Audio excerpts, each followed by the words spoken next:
Very wise, little ones. Ladies and gentlemen, welcome to Murgo's Beard. 30 whole minutes that, quite frankly, at the time of viewing, only felt like 5. Even this overly controlled and highly amplified demo version of the game's mechanics was enough to make me lose myself within this world and bring me to near tears with a flood of uncanny nostalgia. And I wasn't even behind the controller.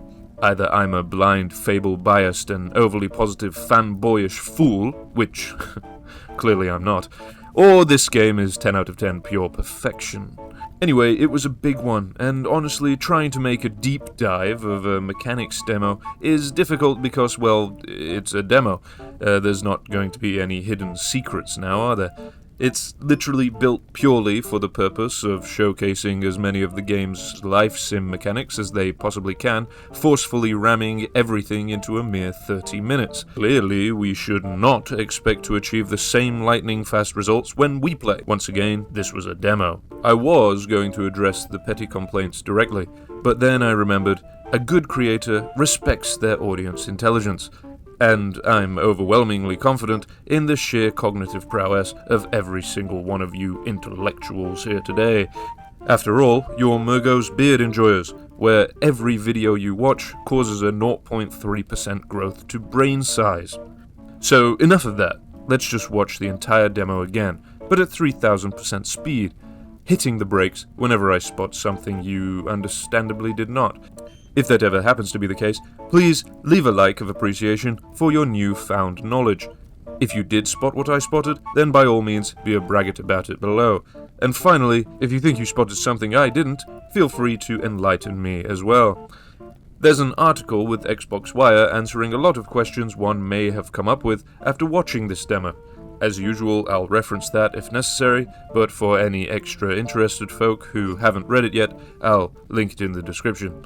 And yes, of course, you should have already seen the gameplay demo. You'll be clueless to what I'm blabbing on about if you haven't. In fact, I'm amazed you even got this far. Go away, watch that first. That link is also in the description. Let's do it. We begin at Windmill Hill, which we first had a look at in the Developer Direct here, where despite the wind clearly blowing, this wind dial here refuses to move, as we pan down to our character riding his equinoid dog. Ezio Auditore de Briar Hill Is the player character this time around, although unfortunately he's had a haircut, causing a monstrous 75% debuff to his natural charisma. Regardless, it's clear why they chose Ezio instead of our cover character or male option 1, and that's because being a Florentine noble before getting lost in the woods around Briar Hill gives the perfect explanation as to why we already have a mastercrafted sword and a 132,009 gold inheritance fund. Despite this, of course, being early game. Early in the game, you'll meet a character named Dave, an egotistical gardener in a rural village who discovers a magical growth formula. Dave lives in Silverbrook, the town we haven't discovered yet, and so this automatically places us on the silver-spooned rich kid difficulty setting. Remember that for later. We're greeted by a pig statue, signaling that Silverbrook, the peaceful town of pigs, pumpkins, and produce, is just around the corner. There's a very large pumpkin down the road, and as we get closer, we see a lovely little Welcome to Silverbrook sign. The large pumpkin here has been cut from its roots, can't be easy to move, so I'm interested to see whether it'll rot. There's a signpost here, and in classic sneaky fashion, Playground have removed the label. Don't worry though, folks, it's pointing north, so let's put Bloodstone on there. We're told this is the region of Oakshire, which is very satisfying to me, as here on the channel we initially referred to Silverbrook as Oakfield. Nice nod to the soul of the previous games. Our first landlord sign is here, and this one is to buy the farmland itself, not the farmhouse. That one has its own sign. Above the minimap we now see the name of the town we're in, and the time of day, indicated by this sun icon. Dave's beanstalk is in the background too, which is slightly odd as the Dave trailer suggested we'd be present when it first sprouts. Moving forward, the first living populants we see are these identical twin sisters in green. And every single one is unique. Good start. We see the icon for the aforementioned farmland is a scarecrow. Notice a crossed out human on this one, either indicating it's vacant or they're just pottering about elsewhere. Passive dialogue from Kirsten when Killian says hey there, making me think this man sitting by the road is Killian. Or Fred, honestly, I couldn't tell you. Tessa, our first named child populant, rises like an abyss watcher, runs by and says, "Could go swimming if the sun's nice." What do you mean if, Tessa? There's hardly a cloud in the sky. A few rats by the minimap here, as we meet Max, the shifty stable hand, sweeping the mud. Now, as far as I understand, the living population will most probably start the same for all of us, to be moulded thereforth by our actions. Eventually, we'll all have our own entirely unique Albion, but it could be useful to remember these names so we can list out the ones we want to, invite for scones. Max is indifferent to us, of course, because we have no reputations in Silverbrook. We know reputation is region-based. Everything you do in the new Fable accumulates to reputation tags. Ralph explained, and listen well, kiddos, this is specifically anchored to things that are witnessed by at least one other person. So if the things you do are seen by numerous living populants, you'll earn more reputation tags for that thing. He said, and I quote, "If enough people see you do it, or you do it a lot, that reputation will become one of the things you're known for in that settlement." Here, we gain a single tag of weird, because Max thinks we're trying to kidnap him. Now, the weird tag has not been amplified for the demo, so we don't gain the reputation. That would be weird. Notice there's no business icon when talking to Max, as we don't own anything yet. We walk by Sheriff Nigel's place, and interestingly, there's no landlord sign. Buying every house in Albion, buying every business in Albion. But you cannot buy the law. The hairdressers is called the Vanity Project, and finally, the mannequins actually have things on them. No curly mustaches, though.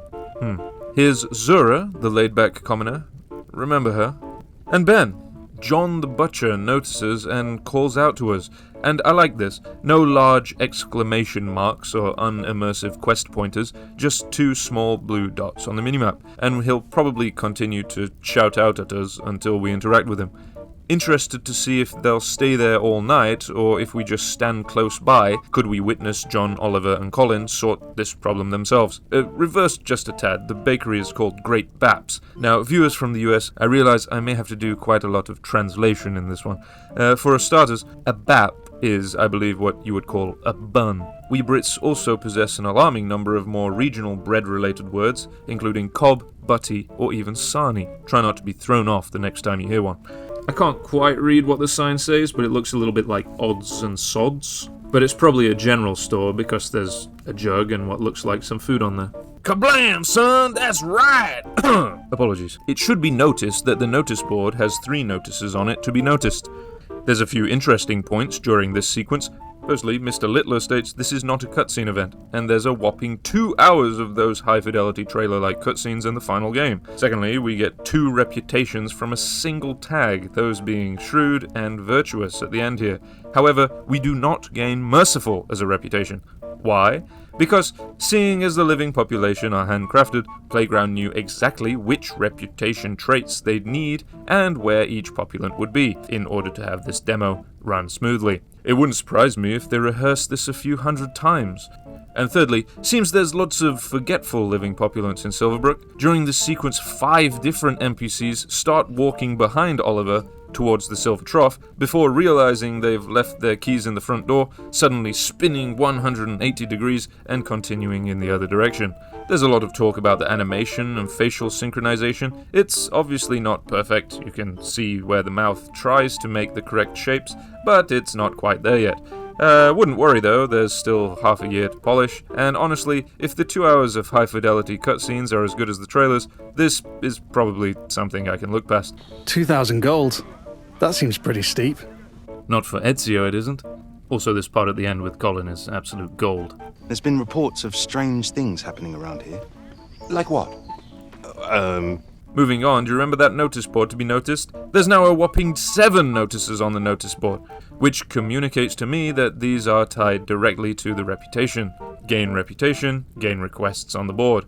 And that's more proof the reputation gain here is amplified. Gaining this many potential quests after a single conversation is nonsensical. We received a basket of smiley-faced cupcakes from Oliver, which is not one of the gifts included in the premium edition. As we pan around town, we see the town crier is slacking off, and the minimap icon for the town crier has the sleeping marker we discussed before, confirming that it means services are currently unavailable. Break time, perhaps. Right here we can add our previous stitch map to the current position on the screen and deduce this road here is the one our cover character walks down in the Developer Direct. I was a little surprised to find that I had to scale the Developer Direct minimap down a tad, meaning it was more zoomed in. Could be a simple change in game versions, or an in-game zoom minimap setting, who knows. Aaron here, speedrunning his way to a sex offender certificate, and Fred, or was it Killian? Whatever. They appreciate us for saving a talking pig.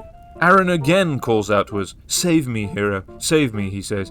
At this point, we can't tell who Aaron is, but he clearly wants us to notice him. Definitely not this coward pretending to read a book outside the bakery here. Must be off camera. We pass Abdullah, the calm commoner, who used to be an adventurer like us, until he took an arrow to the knee. As we walk towards our very conveniently placed, hard-working, and virtuous reputation-loving beggar, Jack, who asks, "Of saving something? You, Jack. We're going to save you." There's what looks like a ruin in the back past the trees, and just before we reach Jack, Zura, the girl from earlier, creeps around the corner, watching us from afar. Hello there. Hey, you're that hero. Hey, you're that... Wait a minute.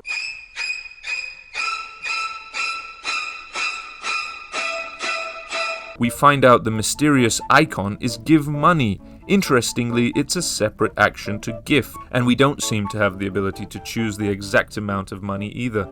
It could really have been a part of gift, and allowed for this button instead to be emote.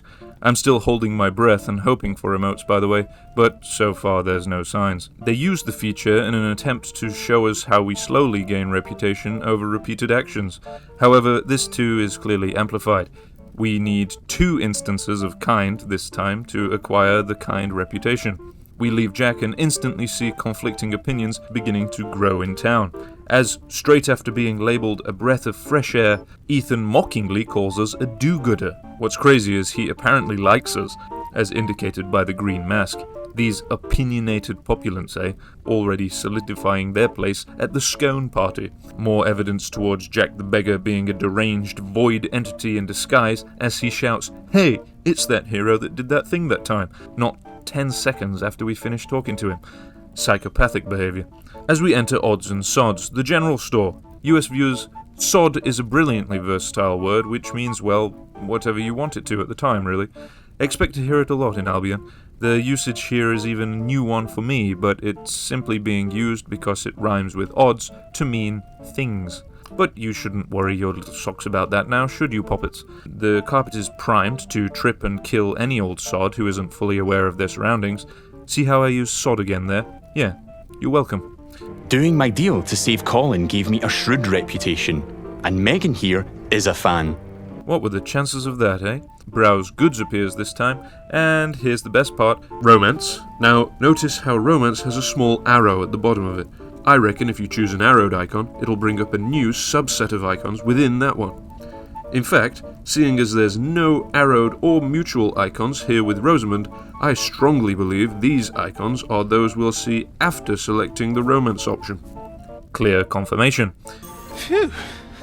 Is it hot around here, or is it just you? Well, aren't you confident? Between you and me, I've always wanted to swoon. We get both a tag of flirty and charming after our romancification attempt, yet neither give us a reputation, because the devs don't need it yet. We see Megan's guy goals, and they fit her personality trait well. They're high standards. She is ambitious after all. Mr. Littler says we could start with any business to build our rep as an entrepreneur, but seeing as we have Ezio's inheritance fund, we're obviously going to buy the most expensive business outright. Danielle thinks we're a keeper, as finally, ladies and gentlemen, the true name to the Sandswine, the Silver Trough. Love it. Notice how our passive income is immediately higher than our income chest's max capacity. And if we subtract the income gained from the Silver Trough, it proves this is the first time Ezio will ever earn money by himself. And we can also see 3 nice little icons in the top corner here. The first 2 look like minerals from StarCraft 2, and I haven't the foggiest as to what they could be. Magic or weapon upgrade stones, perhaps. The third one is beautiful and made me squeal like Colin would have if we let John have his way. We'll go over the icon later.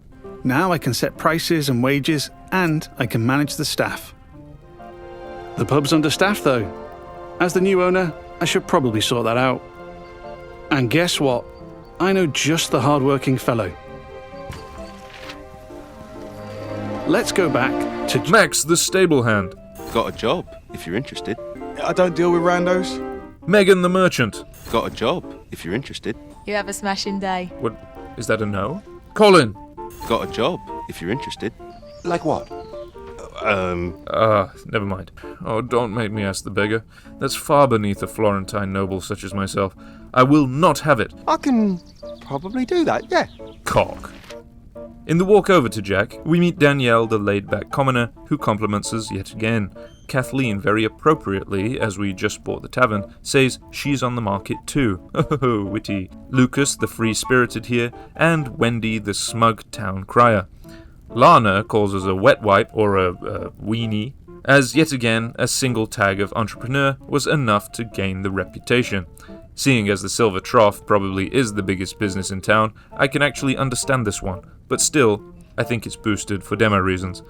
We gain rich too, but honestly, we should have gained that reputation the moment we step foot in town. Jack says we're like a stick of rock with good in the middle. Rock is a very British candy stick that's hard enough to shatter someone's bones. Interestingly, when offering a job, the job description comes after they accept. You'd have thought personality-driven NPCs would have an opinion on what job they do, but no, if they say they'll work for you, they'll do absolutely anything. Of course, personality traits will affect their performance, as mentioned before. every villager performs differently. Here, Susan the bartender is great with customers because she's caring. And that's giving my pub an income boost of 10%. But that means you can cook up some interesting combos. Jack's title changes from beggar to bartender. Does that mean he has a house now?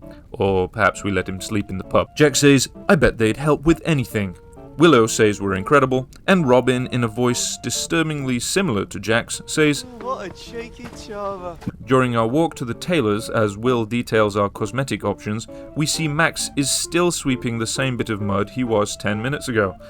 Our passive income pops and immediately fills our income chest. That took a grand total of 1 minute and 43 seconds if we exclude menu time, which is 191.3% faster than the passive income tick of previous titles. That's economic light speed, I tell you. Alright, stop. Something absolutely diabolical happens here. Willow from off-screen says, modest, I like it. What's wrong with that, you're thinking? Well, just keep it in memory. It'll all make sense soon enough. We approach the spinning wheel, where inside we meet Brian the Crooked and Rhiannon the Humble Tailor, who both dislike us. So much choice on offer. We're closing soon. I very much enjoy Rhiannon's blunt greeting, if you can call it that, together with her face distortion when switching from Brian to Ezio. And would you look at that, it just so happens that Rhiannon dislikes, one for one, the exact traits that Megan likes. Very convenient indeed. I don't think Rhiannon is humble at all. I think a truly humble and modest being wouldn't have any problem with Ezio in his current state, as quite frankly, his presence doesn't affect her humble lifestyle in the slightest. I think Rhiannon is a jealous commoner. Can I see your stuff? Don't waste my time. Again, fantastically blunt reply, as we see our character customization screen, as Will calls it. And Rhiannon, the jealous beehive, is boosting our price by 80%. That's just how much she hates me. This is absolutely absurd. Just how much can you grow to hate a bloke you've only just met in the mere 14 minutes since his arrival in town? For comparison, and please, everyone, be warned, the following segment is not for the faint-hearted. Allow me to tell you the tragic story of Russell the tailor. Russell was a happy tailor in Bowerstone who lived a simple life together with his wife Natalie and his daughter Libby. He was a fan of the hero of Bower Lake, just as everyone was. And yet one night, for reasons unknown, the hero followed him home. The hero had targeted Russell for a social experiment of sheer horror. The hero increased Russell's rent prices, then proceeded to break his door down, smash all his windows, and then before his and his daughter's very eyes, stole his beloved Natalie as his own. The hero then used the same house as his marital home, forcing Russell and poor Libby onto the streets. But that's not all. The hero proceeded to be as evil can be, erasing his newly stolen wife right in front of her freshly severed former family. Russell, defeated, alone and homeless, still went to work that day. It was the only thing he had left. When the hero appeared yet again, with unfinished business. The hero stole Russell's hard-earned cash in plain view. The guards, they'll help me, Russell thought. But the hero, with his overwhelming charisma and bank balance, simply bribed the guards to let it go. The hero turned to the poor broken tailor one last time, mocked Russell by playing dead, and then laughing in his face. All these unspeakable things resulted in a mere 50% price increase. Rhiannon, you haven't got a leg to stand on. You're pathetic. Anyway, we see clothing has a description that makes it very clear what you're buying. We came for fancy clothes, just look for the fancy label. We also see rustic here on these boots. More evidence the reputation is scuffed as the game gets overwhelmed by Ezio's sheer wealth, accidentally giving us the rich reputation for a second time. Will says we can find a wardrobe and change numerous things, such as skin tone, body, head, hair, and lots more. I hope changing body simply means male or female, whilst weight and physique is still tied to food and skills. Otherwise, what's the point in all these different types of food merchants? Does everywhere simply sell gifts?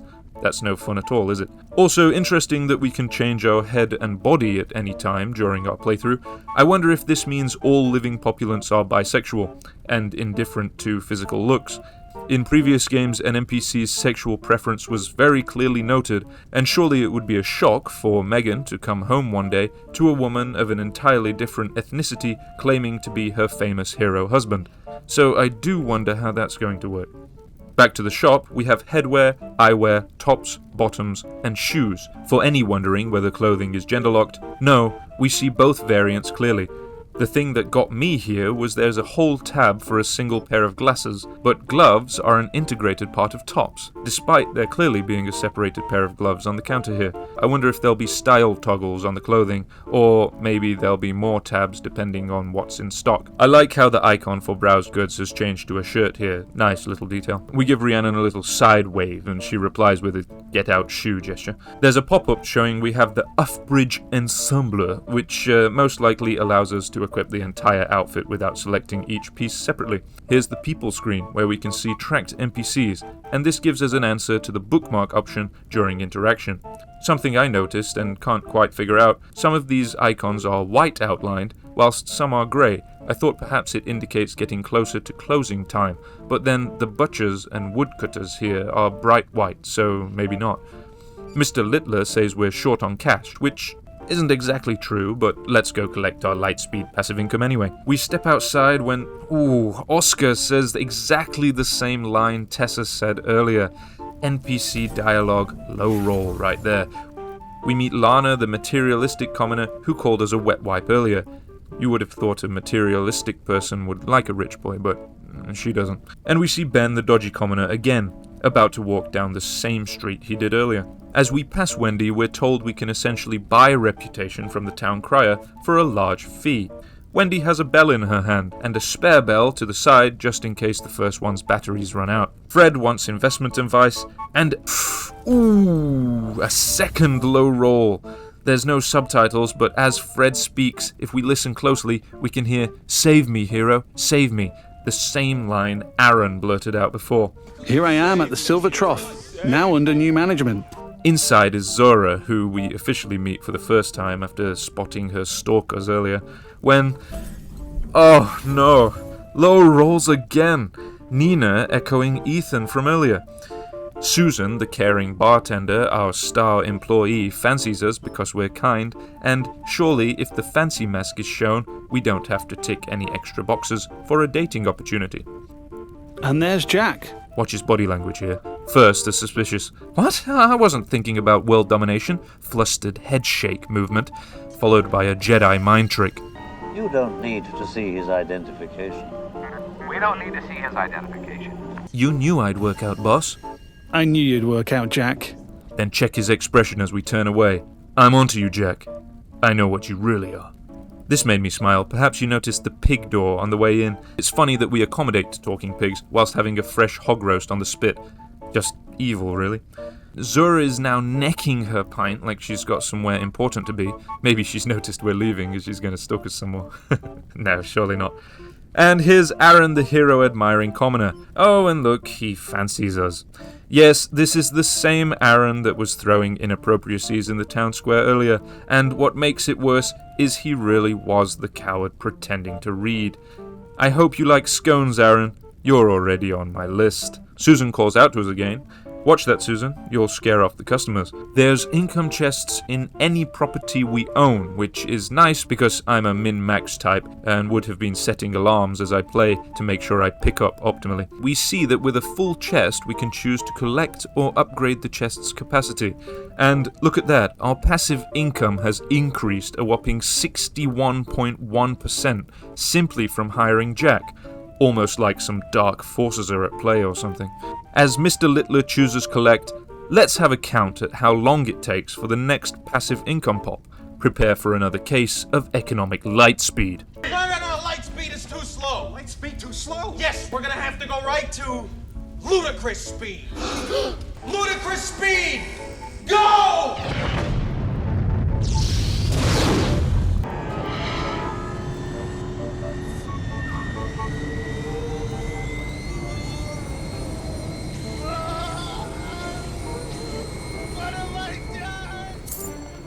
13 seconds, ladies and gentlemen. 13 seconds for our income chest to fill.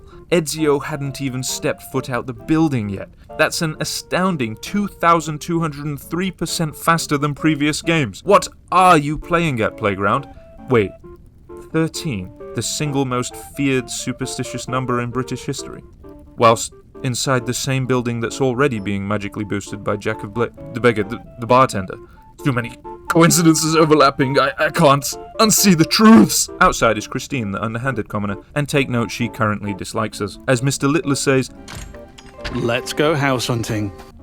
I can buy literally any house in Albion. So why this one, Craig? Nice garden, rural views, weird hairy pig statues out front.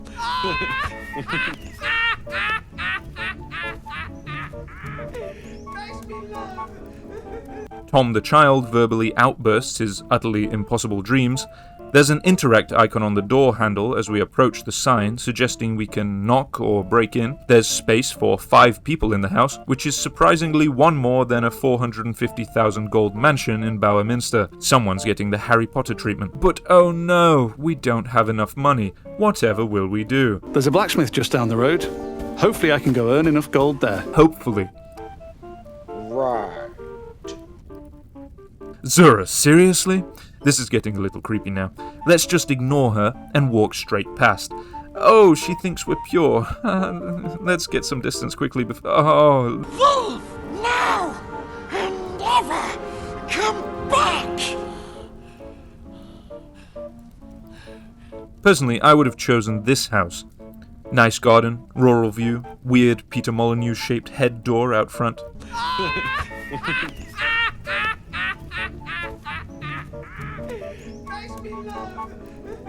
Here the subtitles say smells like cows, but Ashley's actual words are, ugh, it stinks of cow. Go back and have a listen.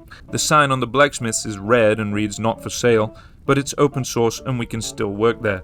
By the way, how many of you realize the minimap has been missing for this entire walk to the blacksmith? Either that's a visual bug or an accidental toggle. You're welcome, Playground. Feel free to contact me regarding game testing or bug finding job positions. Craig, clear as day, says they've reduced the time limit, but actually they've tweaked so much more.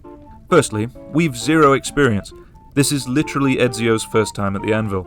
6,000 gold per tool is obviously amplified, as we've already seen male option 1 get 20 with a ×2 multiplier, meaning the actual gold per tool is 10. The fork is dead still for Ezio, but looks like it's shaking a bit for male option 1. Unsure about this one, but maybe they've removed the shake just to make sure the person controlling the demo doesn't mess up the multiplier. More importantly, the crosshair gets bigger and brighter the closer we are to a perfect hit. A perfect hit instantly completes the target area, and if we perfectly hit all targets, we gain a multiplier on our base gold. The job complete screen shows just how silly this gold setting really is. We see that we can actually continue working past the time limit and keep our multiplier. Using quick maths, that means with these current demo settings, a perfect performance continuing until we unlock Journeyman would bag us a total of 312,000 gold for completing only 8 more tools. There can't be anyone still thinking these are the actual game settings, right? Well, wrong, apparently there are. You just can't help some people, I guess. Anyhow, our minimap has returned. We saw it on the way in, but we can also interact with the table here. I wonder if that's a separate job type. Can't be shopping because there's no staff at the moment. Jacqueline forgot to get bread before going home, and so she wishes for a hob to eat her poor grandmother, as to probably avoid a telling off. We see very briefly that guards are actually interactivatable. Once we buy a house, we can manage tenants, rent prices, to which there are 9 settings, and we can also move in ourselves if we wish. Here, to avoid potential reputation change and demo failure, Mr. Littler decides to pay Kieran to leave. I, however, think as Kieran clearly dislikes us, we shouldn't worry about him in the slightest. The sale price of the house lowered after evicting Kieran, and of course, the income changes to 0. Inside is somehow even more cluttered than I imagined. I know moving house is a messy procedure, but you're telling me 4 more people can move in after me. There'll be no space to breathe. We gain the landlord reputation here, and by doing so, we have satisfied Megan's dating goals. We're told for the second time that any house we own has both the income chest and the wardrobe, so we can collect gold or change character appearance easily. Little Ethan's a fan. Heather loves our wealth. Wendy, the town crier, already spreading lies. And another one. Wayne copies Kathleen's words from after we bought the silver trough.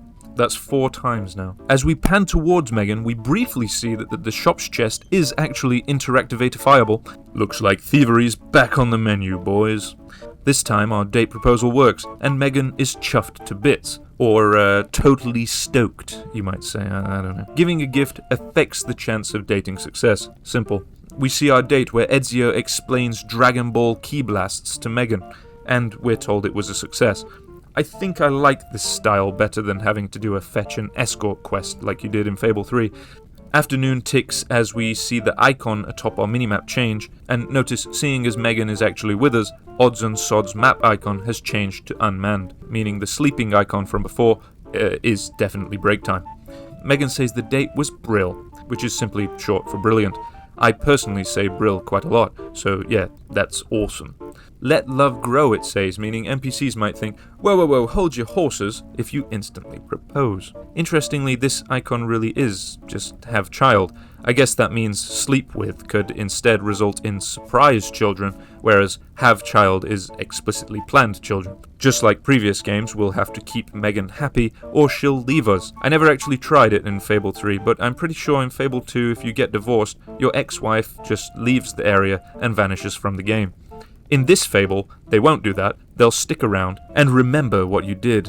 Terrifying. Back into the silver trough where Jack is still sweeping the same bit of floor. Hard-working my ass. Oh, my, and this is what I told you to remember earlier. Willow repeating her own words. Goodness me. And then Susan asks if we come here often. What? Have you forgotten who we are, Susan? That's it, you're fired. Susan's change in expression here is comically brilliant, and she says we'll regret that, calling us a swine. Notice we only got tagged once as heartless and do not gain the reputation for it.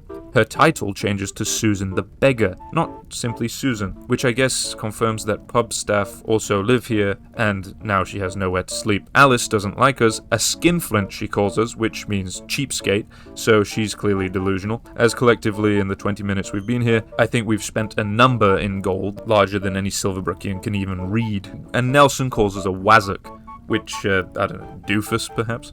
Anyway, being seen shooting arrows is considered reckless behavior. Look, there's an eye indicating we've been seen. Reckless behavior probably stacks before becoming an offense and resulting in a fine. As now Christine, the underhanded commoner from earlier, has switched to liking us.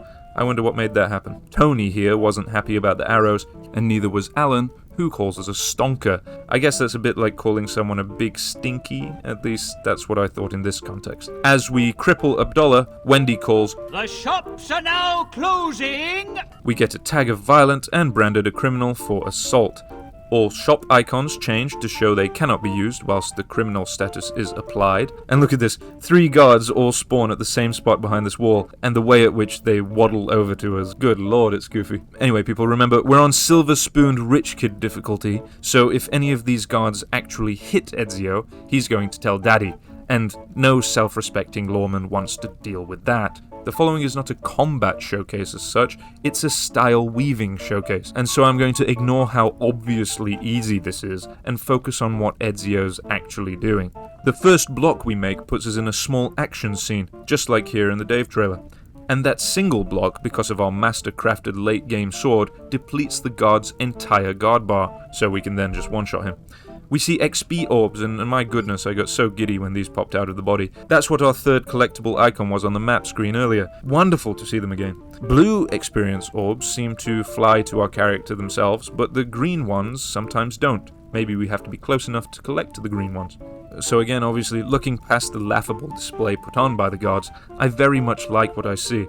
There's almost zero clunkiness between moves, no matter if it's melee, magic, ranged, a finisher, a flurry, everything really is weaving together. And mark my words, I can guarantee you we will not have this many strong spells by the time we reach Silverbrook. We see the indicator here for a ranged guard about to shoot, and look, she even tried to miss, but Ezio moves his hand into the bolt's flight path. We respond with the blink spell, and this is exactly the type of spell I wanted it to be. Straight behind, they lose sight, as seen by the "where" speech, and we get a free slash in. Looks like we can use it 3 times in rapid succession before it needs to charge, which to me is very exciting. Your opponent's turn to chickens only affects one opponent here, and we cast it very differently to the way we did in the Developer Direct. Curious, was this one a charge cast after all? Inferno yet again causing carnage. Every time we've seen this spell in action, it's one-shot the enemy it's hit. This time it doesn't only do that either. The explosion actually produces flaming vestiges that kill the chicken we just made. And another rather tasty detail, the guard's body that we hurl back with Inferno actually flies into the shield-bearing guard here and knocks them over. As we pointed out before, it turns out Inferno's cooldown actually is huge, and yeah, I see why. It's basically an AoE delete button. We charge a flurry attack here whilst the off-screen version of the ranged attack incoming indicator fires, and oh my goodness, pause everything. The opponent we turned into a chicken and then roasted with Inferno's collateral has actually become a roasted chicken on the ground. 10 points to Playground. The flurry charging seems to give us some kind of magic barrier effect, which causes melee strikes to ricochet back, with a tiny hit to the guard bar. It looks as if this guard just lost 90% of his health bar by the deflection, but he didn't. We dealt that damage earlier. He's this guard here. The flurry attack has the same animation as this disarming move from the Isabelle trailer, but there's no disarming here. Perhaps that's a skill upgrade. The time changes to evening as we learn we can chain 2 attacks into the same flourish, and it launches this guard backwards. And here's the full animation to the very first finishing move we ever saw back in the Dave trailer. As here again, watch this, same thing, and it's so fluid. We cast your opponent's turn to chickens seamlessly into Inferno, which knocks the shield guard back, roasts the chicken, and damages this third guard with the flaming vestiges. The shield bearer didn't actually take damage from Inferno here because they blocked it, which instead destroyed the shield outright. We use Blink once more to create distance, and see once again that only the green experience orbs remain in the distance. Will says guards will just keep coming, meaning our fine will just keep increasing. So it's time to run away. Jennifer has been crying this entire segment, by the way.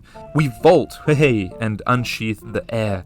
We call our magically teleporting equinoid dog and ride away into the sunset to see confirmation of our total Silverbrook fine. Fairfax Castle can be seen in the distance, and we get our final look at the reputation cloud for Silverbrook. Crazy how much can happen in 30 minutes, eh? The fine is the only believable number in this entire showcase, and if we wait for 9 in-game minutes, it lowers anyway. What a ride that was. By the way, that's Dave's house right there, and you can quote me on that later. Brill. We're done. So let me ask, how can anyone see our character go from zero to hero to Grim Reaper of Silverbrook whilst showcasing multiple Fable life sim elements in less than 30 minutes and truly complain about pacing, gold, or combat? Playground actually felt the need to reassure the public by addressing the complaints directly on Twitter. I tell you, these people are clearly lacking their regular dose of Murgo's beardification. I, for one, truly loved what they showed us here. Every moment had me fully immersed into the Fable experience, and I was constantly imagining what I would do if it were me behind the controller. Seeing as my only prior concern was the invulnerability of living populace, I'm very happy to find out that that's not a thing. You can, if you so wish, wipe out an entire village. it's covered in the article, but if you did decide to carry out such a horrendous act, the village would remain empty for a while before slowly repopulating, and my guess is the repopulation will have the same coded living populants with a different skin. For example, maybe the new populant in Odds and Sods will have Megan the Merchant's handcrafted personality and behavioral traits, but a new name and look, which I think is probably the best way to do it. Well, wasn't that an adventure?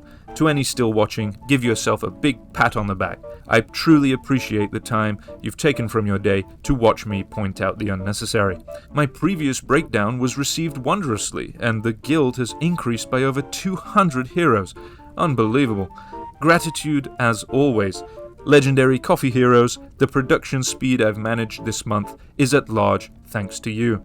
But the fulfillment from seeing this little community grow larger with each upload cannot truly be expressed by mere words. Please feel free to support in any way you wish, be that like, comment, share, discussion, mystical coffee of insightfulness, whatever your poison.